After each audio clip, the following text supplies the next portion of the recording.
था। धर्म शब्द का अर्थ क्या है? धारणातीति धर्म, धारण करने से धर्म नहीं, किसी चीज को होल्ड करना। तो वो तत्व जिसने की संपूर्ण सृष्टि को होल्ड किया हुआ है वो धर्म होता है। जैसे हमारे यहां धर्म ये नहीं है जिसको आप हिंदू मुस्लिम सिख ईसाई कहते हैं।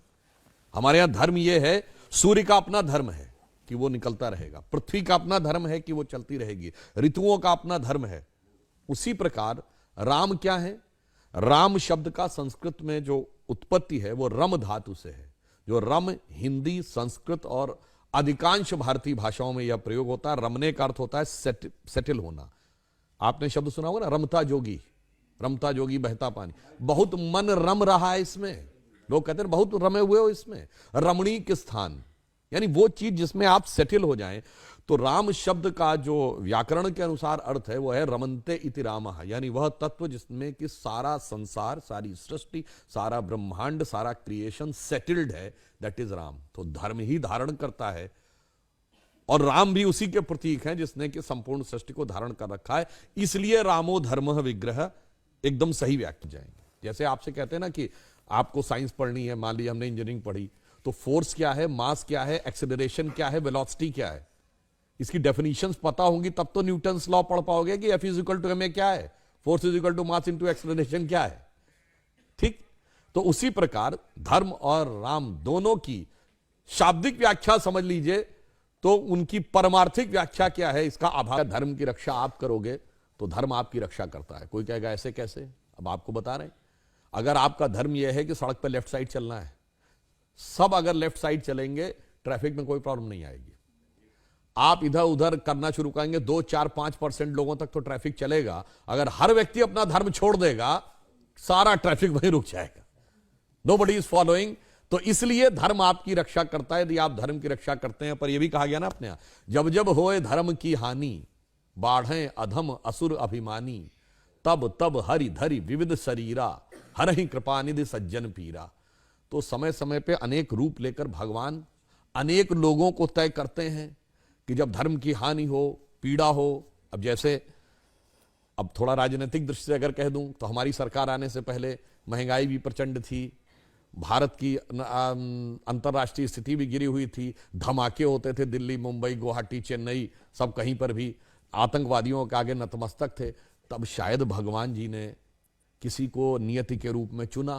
तो हो सकता मोदी जी को ही चुना हो कि भी लोग हैं जिन्होंने देश को कष्ट दे रखा है, उस कष्ट के निवारण का माध्यम बनाए। हम तो ये कहते हैं माध्यम बनता है हर व्यक्ति, तो हो सकता है कि भगवान ने मोदी जी को इस चीज का माध्यम बनाया। जैसे विपक्ष ने ये कहा है कि आपने राम को माध्यम बना लिया है चुनाव का, आपने राम को कैंडिडेट बनाकर चुनाव में उतार दिया है। देखिए, जो लोग इस प्रकार की बात कहते हैं वो भूल ही जाते हैं चुनाव कब शुरू हुए। 1952 में हुआ ना पहला चुनाव। और श्री राम लला कब प्रकट हुए? 22-23 दिसंबर 1949। चुनाव का तो विषय ही नहीं था। और जब वो हुए तो उनकी सबसे पहले पूजा अर्चना किसने की थी? योगी आदित्यनाथ जी के गुरु, महंत अवैधनाथ जी के गुरु महंत दिग्विजयनाथ जी ने।